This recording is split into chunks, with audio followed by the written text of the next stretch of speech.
पापा, मैं भगड़ाउतों के बारे में जानता हूँ। मुझे भगड़ाउतों के पिताजी के बारे में भी पता है, लेकिन मैं भगड़ाउतों के दादाजी और दादी जी के बारे में कुछ भी नहीं जानता। तो पापा आप बताओ ना, ये भगड़ाउतों के दादा दादी कौन थे? बेटा, बगड़ाउतों के दादाजी का नाम हरिराम रावत था।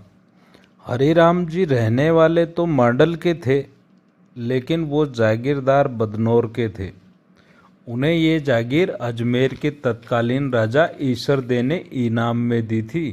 तो पापा, हरिराम जी ने ऐसा क्या काम किया था जिसकी वजह से अजमेर के राजा ईसरदे ने उनको इनाम में जागीर दे दी?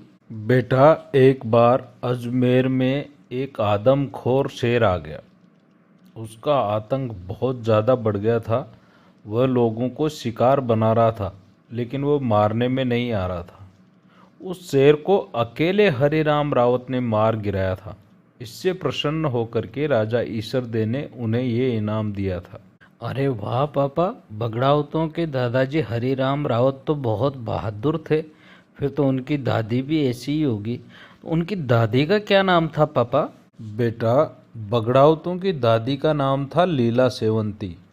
लीला सेवंती अजमेर की रहने वाली थी और उनके पिताजी का नाम जगरूप गुजर था और उनका जो गोत्र था वो लीलू था। तो पापा, हरिराम रावत और लीला सेवंती की मुलाकात कैसे हुई और फिर इनकी शादी कैसे हुई? बेटा, हरिराम रावत उस आदमखोर शेर को मारने के बाद एक बावड़ी पर बैठा हुआ था।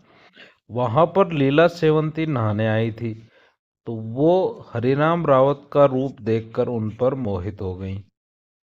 दोनों में बातचीत हुई, एक दूसरे के बारे में जाना और फिर इसी दौरान दोनों ने शादी करने का तय भी कर लिया।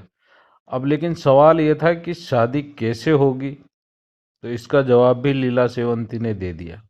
उन्होंने कहा कि आपने शेर को मारा है और राजा ने शेर मारने के लिए इनाम घोषित कर रखा है, तो तुम इनाम में मुझे मांग लेना, राजा जी हमारी शादी करवा देंगे।